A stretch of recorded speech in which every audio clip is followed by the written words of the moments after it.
남 기자님.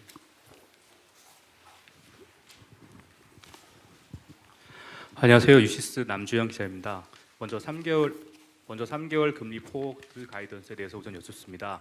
그리고 인하 소수 의견이 나온 배경에 대해서도 좀 더 구체적으로 말씀을 부탁드리고자 합니다. 아무래도 한국은행이 추정한 성장률이 올해와 내년에도 이제 잠재 성장률을 하회하게 되는데요. 금리 인하 기조가 올해뿐만 아니고 내년에도 유지해야 된다라고 판단하시는 건지 질문드립니다. 그렇다면 아무래도 이제 1%대 기준금리 가능성도 염두에 둬야 될 경제 상황이라고 평가하시는지도 함께 여쭙습니다. 한미 관세 협상과 한미 정상회담에 대한 대략적인 평가도 같이 부탁드립니다. 이제 관세율은 이제 뭐 최저 수준으로 합의가 됐지만 이제 반도체 관세 불확실성이 있고요. 또 이제 뭐 기업들이 대미 투자도 이제 계속 발표되고 있습니다. 이런 상황들이 이제 성장률 추정과 금리 결정에 대해서 어떻게 영향을 미쳤는지 구체적으로 설명을 부탁드리고자 합니다. 예, 여러 질문을 해주셨습니다. 우선 이번에 소수 의견이 나온 데에 대한 배경을 먼저 설명드리겠습니다. 먼저 이번에 금리를 2.5%에서 동결을 하시고자 하셨던 5분의 금통위원님들은 현재 정부의 6.27 대책이 상당한 정책 효과를 나타냈지만 현재 수도권 주택가격과 가계부채 추이가 그럼에도 불구하고 충분히 안정됐다고 보기 힘든 상황이고, 또 정부가 추가 부동산 대책을 마련할 경우에 이와 정책 공조를 할 필요성을 염두에 두어야 하는 만큼, 또 미국과의 금리 격차도 고려해야 되는 상황, 이런 것들을 고려할 때 이번에는 금리를 동결하고 대내외 정책 여건을 좀 더 지켜보시자는 의견이셨습니다. 이에 반해서 소수 의견을 내신 의원께서는 금리 인하가 주택가격 상승 기대를 자극할 위험이 있는 것은 사실이지만 현재 부동산 가격 상승 추세가 상당한 정도 주춤해졌고 미 연준의 9월 금리 인하 가능성도 높은 상황이니까 선제적으로 금리를 인하하여 경기에 대응하는 것이 바람직하다는 견해를 내셨습니다. 더 자세한 내용은 2주 뒤에 공개되는 의사록에 자세히 살펴보시면 되겠습니다. 향후 3개월 내의 기준금리에 대한 금통위원회 의견은 저를 제외한 금통위원 6분 중에서 5분은 현재의 2.5%보다 낮은 수준으로 인하할 가능성을 열어놓아야 한다는 의견이셨고, 나머지 한 분은 3개월 후에도 2.5% 수준에서 금리를 유지할 가능성이 크다는 견해를 나타내셨습니다. 우선 5분은 현재 잠재 수준보다 낮은 성장세가 이어질 것으로 예상되는 것만큼 추가 인하 가능성을 열어두면서 상하방 리스크와 금융안정 상황을 점검하면서 결정을 해나가자라는 의견이셨습니다. 나머지 한 분은 향후 입수되는 데이터를 보겠지만 금융안정 리스크가 충분히 해소되는 데는 시간이 좀 더 필요한 만큼 3개월 시기에서는 현 수준에서 금리를 유지하면서 경제 상황을 점검해 나가는 것이 적절하다는 의견이셨습니다. 항상 말씀드리듯이 금통위원들의 이러한 전망은 경제 상황에 대한 조건부임을 다시 한번 말씀드립니다. 그다음에 두 번째 남 기자님 말씀하신 거가 금리 인하 기조가 내년까지 유지될 것이냐라는 질문이신데요. 이게 뭐 확정적으로 말씀드리기는 어렵지만 올해 저희가 새로운 전망치를 발표하면 내년도 경제 성장률을 1.6%로 보고 있습니다. 그 얘기는 이 분기 대 분기, 이게 연간 평균이 아니라 분기 변화율을 보면 내년 상반기에는 낮은 성장률이 좀 유지되다가 1.6이 되려면 하반기 들어서는 잠재 성장률에 가까운 성장률로 올라갈 것으로 지금 현재는 전망하고 있습니다. 그래서 GDP 갭이나 그럴 걸 보면은 지금 내년 상반기까지는 낮은 성장률이 좀 지속될 가능성이 있기 때문에 적어도 내년 상반기까지는 기준 인하 기조가 유지될 가능성이 크지 않겠냐 이렇게 보고 있고요. 내년 상반기 중에 이제 하반기 경제 전망을 새로 하면서 하반기에도 금리 인하 기조가 계속 갈 건지에 대해서는 그때 가서 판단해야 될 것 같습니다. 그렇기 때문에 지금 뭐 1% 금리대가 염두에 두어야냐라는 말씀은 최종 금리가 어느 정도냐라는 것을 질문하는 건데, 제가 지금 이 상황에서 최종 금리에 대해서는 이렇게 말씀드리는 것이 바람직하지 않다고 생각하고 인하 기조 하에 그 시기와 정도는 경제 상황에 따라서 결정해 나가겠다 이렇게 말씀드리겠습니다.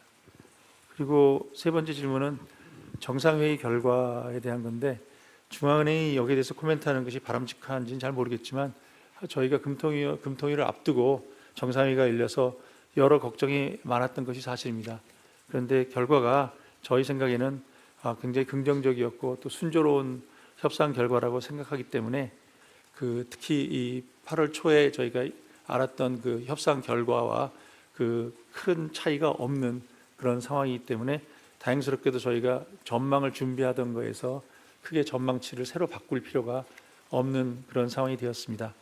만일 대통령 정상회의 결과가 8월 초 협상 결과가 굉장히 다르게 나타났다고, 특히 부정적인 영향 쪽으로 나타났다고 하면은 사실 현재 이 물가는 안정적이지만 성장과 금융 안정과의 이 상충 관계가 굉장히 더 심해져서 이번에 저희가 금리를 동결하는 결정을 하기에 상당히 부담스러웠을 텐데 이 정상회의 결과가 예상보다 순조롭고 긍정적으로 나타나서 이번에 금리 동결을 하는데 좀 부담이 조금 덜했다, 이런 생각을 할 수 있을 것 같습니다.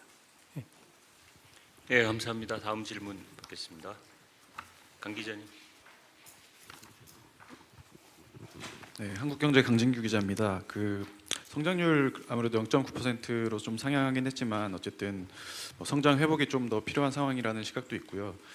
재정 정책과 통화 정책이 성장률 회복을 위해서 공조가 필요하다, 이런 말씀도 해오셨는데 최근에 재정 정책은 추경이나 이런 걸로 좀 소비 회복을 이끌고 있는데 통화 정책의 뒷받침은 조금 늦는 게 아니냐, 이런 시각에 대해서 어떻게 생각하시는지 궁금하고요. 그리고 이번 동결 결정에 대해서 인하 시점을 한 차례 늦춘 정도 이렇게 생각해야 되는지, 아니면 인하 사이클 전체가 조금 이렇게 전반적으로 축소되고 있다, 이렇게 봐야 할지 좀 생각을 듣고 싶습니다. 두 번째 질문은 미국 상황에 대한 건데요. 파월 의장이 잭슨홀에서 발언한 이후에 시장 기대가 엄청 커졌다가 또 약간 되돌려지고 이런 모습들이 나타났습니다. 그리고 또 최근에는 페드 인사들에 대한 사임 압박이라든지 이런 게 나오면서 독립성 훼손 문제도 불거지고 있는데요. 이런 미국의 통화 정책 환경이 좀 어떻게 평가하시는지 궁금하고, 이런 상황이 우리 금리 결정에도 좀 영향을 주고 있는지 궁금합니다. 또 아울러서 좀 한은에는 이런 독립성에 대한 위협이 없는 상태라고 보시는지도 말씀 부탁드립니다. 지금 첫 번째 질문은 지금 우리가 또 금리를 동결함으로써 지금 금리 인하 시점의 시기를 또 놓친 거 아니냐, 그런 질문이신데요. 기본적으로는 저도 한은은 그렇게 생각하지 않습니다. 왜냐하면 첫째, 이때까지 금리를 100bp를 다른 나라에 비해서 빠르게 선제적으로 인하해 오고 있는 그런 상황이고, 그래서 지금 국제적으로 봐도 저희들이 지금 성장률과 이런 걸 비교해 봐도 실질 금리 수준을 보면은 저희가 다른 선진국들에 비해서 높은 수준이 아니라 오히려 낮은 수준에 지금 있고요. 여러 가지 유동성 지표를 보더라도 지금 유동성이 부족하다라는 그런 지표는 저희가 볼 수가 없습니다. 그래서 사실 유동성 관리 면에서는 상당한 정도 완화 기조로 왔다라고 저희가 판단할 수 있습니다. 다만 지금 성장률이 0.8에서 이번에 0.9로 올렸습니다만 이걸 더 올려야 되지 않냐라는 견해가 많은데, 거기도 약간 저희는 왜 그런지에 대해서 판단을 많이 해야 되는데, 올해 저희 성장률이 0.8, 0.9는 굉장히 낮은 수준이지만 그거가 일어난 거에 그 뒤에는 상반기 동안 정적인 불확실성 때문에 거의 올해 상반기 성장률이 0%였습니다. 그렇기 때문에 그걸 정치적인 이례적인 상황을 고려하면은 성장률 자체가 지금 낮은 거가 어떤 경기적인 상황뿐만 아니라 우리의 정치적인 상황, 구조적인 영향이 많이 있기 때문에 지금 경기 부양이 필요한 건 맞는데, 이 상황에서 금리를 더 빠르게, 지금 저희가 낮추는 것보다 더 빠르게 내리면 성장률이 더 빨리 얼마나 많이 올라갈 거냐는 견해에 대해서는 다양한 견해가 있는데, 저희는 지금 위험을 보면은 이 상태에서 금리를 빠르게 더 내릴 경우에는 이 경기를 올리는 그런 긍정적인 효과보다는 부동산 가격, 여러 구조적인 요인과 결합돼서 부동산 가격을 더 올리고 가계부채를 올리는 그런 부작용이 더 심하기 때문에 이런 타임을 잘 조정해서 가야 한다라고 생각해서 저희가 금리 인하 시기를 조절하고 있을 뿐이지 실기했다고 생각하지는 않습니다. 특히 정부가 지금 6.27 대책을 통해서 거시 건전성 정책을 지금 발표했고 앞으로도 추가적인 정책이 있을 거라고 저는 기대하는데, 이러한 정책이 어느 정도 효과를 내려면 그 정책과 정책 공조를 좀 할 필요가 있습니다. 그래서 어떤 면에서는 그런 정책 공조를 하는 가운데 금리 인하의 시기가 조정되고 있다 이렇게 보시면 좋을 것 같고요. 그런 면에서는 금리 인하 사이클이 축소되는 것이 아니라 그 시기를 좀 조정하고 있다 이렇게 봐주시면 좋을 것 같습니다. 파월 의장의 말은 지금 많은 기대에 걸쳐서 많은 보도가 됐습니다만 저는 해석하기를 지금 최근에 파월 의장이 최근에 항상 데이터를 보면서 판단하는 그런 상황인데 최근 상황을 보면 물가에 관해서는 상반기에 나타나지 않았던 관세 효과가 미국은 관세를 부과하기 때문에 그 효과가 이제 점차 가시화되면서 이 하반기 들어서는 물가 상승률이 CPI가 좀 3% 근처로 좀 올라가지 않을까 이런 견해가 많아지고 있습니다.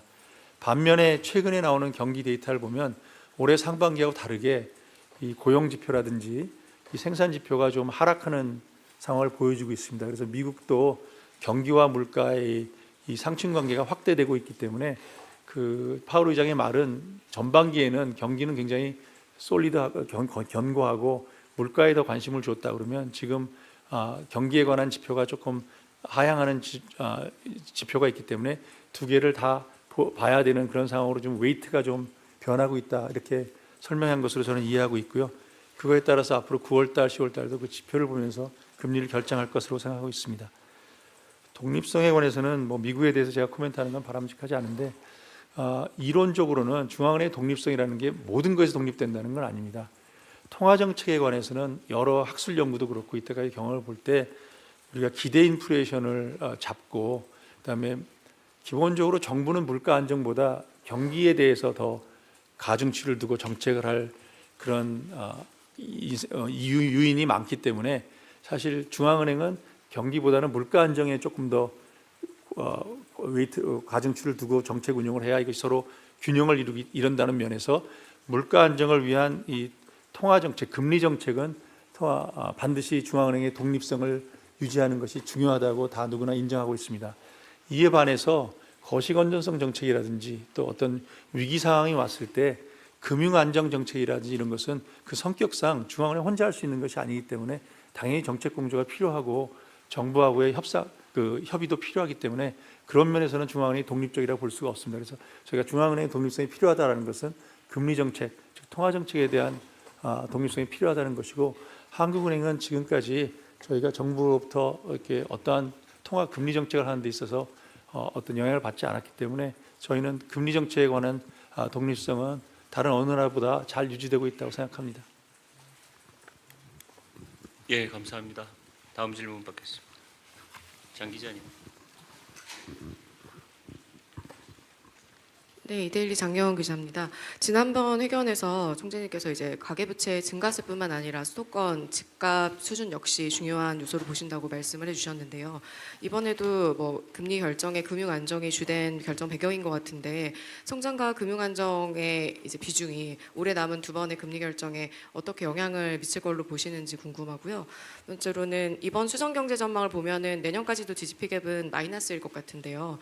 후년에는 플러스로 전환할 가능성이 있다고 보시는지 혹은 아까 말씀 주실 때 하반기엔 잠재 수준으로 성장률이 올라갈 수도 있을 것으로 보신다고 했는데 내년에도 혹시 상황에 따라서는 GDP 갭이 플러스로 전환할 가능성이 있을 것으로 보시는지 궁금하고요.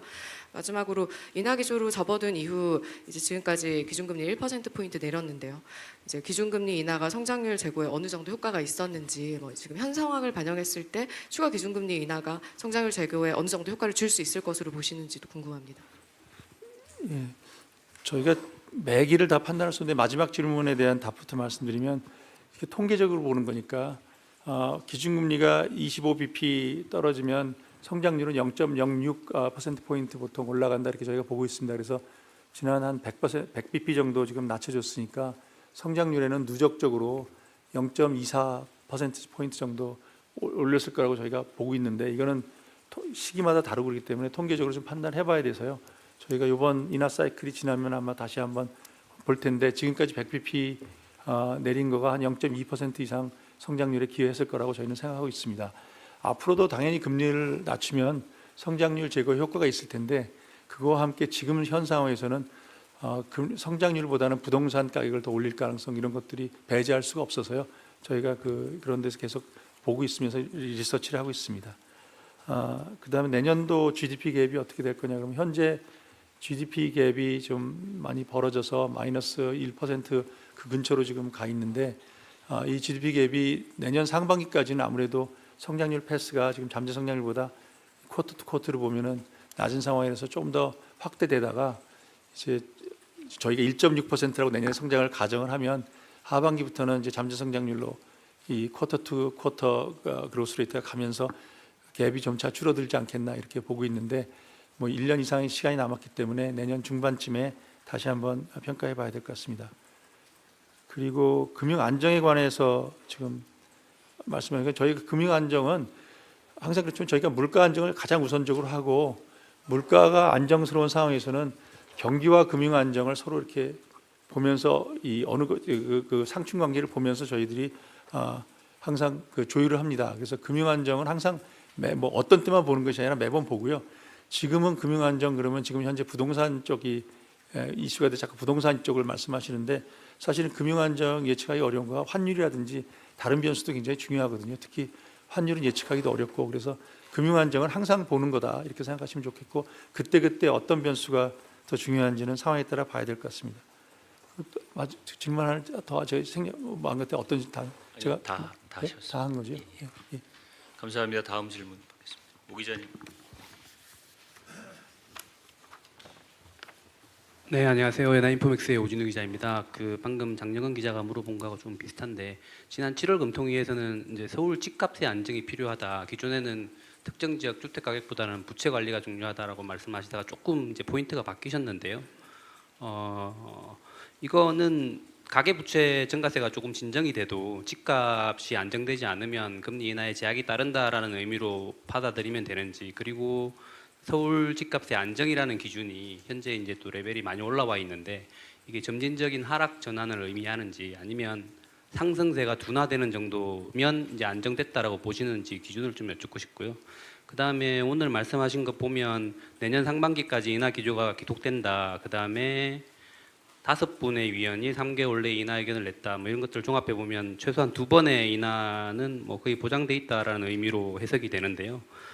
지난 금토일까지만 해도 이제 과도한 금리 인하 기대가 형성되는 것에 대한 우려가 위원님들 거의 대부분이 표하셨는데 당시와 이제 상황이 좀 크게 변했다고 보시는지 물론 이제 집값 상승세가 조금 둔화되긴 했습니다. 네. 그다음에 마지막 질문인데요. 내년 성장 관련해서 11월 경제 전망이 한 번 더 남았는데요. 여기서 조금 뭐 상향 조정된다 하더라도 내년 상반기까지 금리 인하 기조가 이어진다라는 것은 변함이 없는지 조금 단정적으로 말씀을 하셔서 내년 전망을 내년 하반기에 전망해 보고 내년 하반기까지 금리 인하 기조가 이어질지 아닐지 판단하겠다라고 하셨는데 내년 상반기까지는 11월에 보는 경제 전망하고 상관없이 워런트가 된 건다라고 이해하면 되는지 여쭙고 싶습니다. 이상입니다. 마지막 거에 대해 질문하면 제가 아까 대답을 할 때 우리 전망치가 내년도 전망치가 1.6%를 전제로 해서 지금 제가 말씀드린다고 했습니다. 그래서 당연히 11월 달에도 저희가 전망을 할 때 1.6%가 막 바뀌면 그에 따라 바꾸겠죠. 근데 제가 내년도 한번 더 보겠다는 건 지금이 8월인데 11월 가서 얼마나 이 전망치가 바뀔지 그걸 몰라서 더 확실히 보려면은 뒤쪽을 봐야 된다는 얘기고요. 항상 이런 거는 전망치의 조건부로 했기 때문에 지금 말씀하신 거는 시기보다 지금 저희들이 내년 성장률이 1.6%로 봤을 때 이 상하방의 움직임을 봤을 때 내년 상반기까지는 같이 갈 가능성이 크다 이런 말씀으로 가능성으로 말씀드렸습니다. 그래서 그건 항상 조건부로 바뀐다는 말씀드리겠습니다. 그리고 그리고 또 같은 이유로 그럼 지금 이렇게 하면 2번의 인하가 보장된 거냐? 그 보장됐다고 하면 조건부가 아니라는 얘기라서 그렇게 말씀 못 드리고요. 그러니까 아까 성장률이 어떻게 변화해야 될 거냐 또 봐야 되고 또 그 사이에 금융 안정이 반드시 이루어질 건지 그것도 봐야 되기 때문에 오진우 기자님이 제가 한 얘기에서 이제 더 그렇게 추론하시는 거는 뭐 어쩔 수 없지만 저는 이게 모든 게 같지만 성장률 1.6% 그리고 금융 안정 문제가 많이 해결된다라는 그런 걸 전제하고 있음을 말씀드리겠습니다. 그래서 뭐 지난번 말씀드린 거하고 큰 차이가 없다는 말씀드리겠습니다. 그리고 이제 서울 집값에 대해서 왜 이제 가계부채를 강조하다 집값으로 옮겼냐라는데 그건 아닙니다. 지금 저희가 7월에 저희가 이 금리를 그때도 동결하고 안 움직였던 것은 그때 7월에 집값도 서울 집값이 막 올라오면서 가계부채도 굉장히 늘어났지 않습니까? 그러니까 저희는 기본적으로 특정 지역의 집값보다는 가계부채를 보는 게 금융안정을 보고 있습니다. 이게 원칙이고 또 그렇게 하고 있습니다. 7월에 이렇게 가계부채가 늘어나고 집값이 확 늘어나서 저희들이 6.27 대책이 있었고 이번에도 저희가 금리를 그러면 안 낮춘 이유는 물론 가계부채는 지금 이번엔 7월 보면 좀 많이 떨어져 보이는데 사실 거래량을 보면은 8월에 지금 어떻게 될지 좀 저희도 잘 모르겠고 과거에 비해서 지금 서울 집값이 이렇게 움직이는 걸 볼 때 서울 집값이 크게 떨어지지 않으면 이 거래량이라는 것도 확 줄 거라는 생각을 다시 할 수 없기 때문에 아직 이 가계부채 이런 것이 안정됐다고 확신하기에는 현재 추세를 확신하기 어렵기 때문에 가계부채와 이 특정 지역 주택가격이 굉장히 코릴레이션이 높아서 그걸 보고 있다 이런 말씀 드리고요. 그럼에도 불구하고 왜 자꾸 이 한국은행이 자꾸 금융안정에서 집값과 이런데 부동산에 관심을 갖냐 이런 데서 비난이 굉장히 많은 건 사실입니다. 그래서 지난번 말씀드린 거 제가 조금 시간이 걸리더라도 조금 자세히 설명드리면 이게 과도하냐에 대해서는 좀 다른 나라는 안 하는데 왜 그러냐는 질문이 많은데 첫 번째 우리나라는 인구의 50% 이상이 수도권에 살고 있고 사실 저희가 이 주택가격 변화, 이 월세 변화 이런 것들이 단순히 소비자 물가 지수의 반영 정도가 다른 나라보다 작습니다. 그래서 저희가 물가 안정이라는 걸 정의할 때 꼭 소비자 물가 지수만 보는 것이 아니라 주택 가격 변화라든지 월세 변화를 같이 고려해서 같이 보고 있기 때문에 이 50% 이상 국민이 살고 있는 수도권의 이 부동산 가격, 월세 가격 변화는 물가에도 상당히 영향을 준다 이런 말씀 드리고요. 두 번째는 많은 오해가 있는데 한국은행이 금리 정책을 통해서 집값을 잡으려고 한다. 저는 그렇게 생각하지 않습니다. 한국은행 금리로 집값 잡을 수 없습니다. 다만 저희가 금리 정책을 하는 이유는 저희가 정책 공조가 필요하고 정부의 여러 가지 공급 정책이라든지 다른 여러 가지 정책이 필요한데 다만 한국은행이 지금 하고 있는 것은 유동성을 과다하게 공급함으로써 집값 인상 기대를 부추기는 역할을 하지 않겠다. 그래서 지금 7월이나 8월 지금 올해 7월이나 8월 이럴 때 집값이 막 올라가는 이런 상황이 될 때 우리가 유동성을 더 줌으로써 집값 그 분위기를 더 올리는 것을 저희가 막아야 되기 때문에 소극적으로 하는 거고 바로 그런 이유에서 지금 정부의 거시 안전 정책이나 6.27 대책이라든지 이 부동산 대책에 효과를 주기 위해서 시간적 여유를 조금 잡아주는 거지 저희가 이걸 금리 정책을 가지고 집값을 잡으려고 하는 건 아니다 이런 말씀을 드리고요. 또 당연히 그런 면에서 지금 말씀하신 대로 집값이 안 내려가면 이제 안 하는 거냐 그렇게 생각하지 않습니다. 그럼 어떤 기준을 가지고 하냐 이건 얘기가 굉장히 어려운데 뭐 저희가 굳이 크게 본다 그러면은 서울 부동산 가격의 집값 상승률이 과거 역사나 이런 걸 봤을 때 상당히 높은 수준이냐 그래서 이게 자꾸 더 올라갈 가능성이 있냐 이런 걸 당연히 보고요. 또 하나 보는 것은 서울 지역의 부동산 가격이 다른 지역으로 확산이 되고 있냐 이게 확산이 되면 큰 문제니까 그런 걸 봅니다. 그래서 아주 지금 오 기자님에 대해서 제가 아주 극단적인 예로 답을 한다면 저는 서울의 강남 집값만 막 올라가고 다른 지역은 다 안정되고 그러면 그리고 가계부채도 안 늘어나고 그러면 크게 신경 안 쓸 것 같은데 그런데 그런 상황은 없기 때문에 지금 번지는 거 뭐 이런 것들을 좀 보면서 판단하고 있다 이렇게 말씀드릴 수 있겠습니다.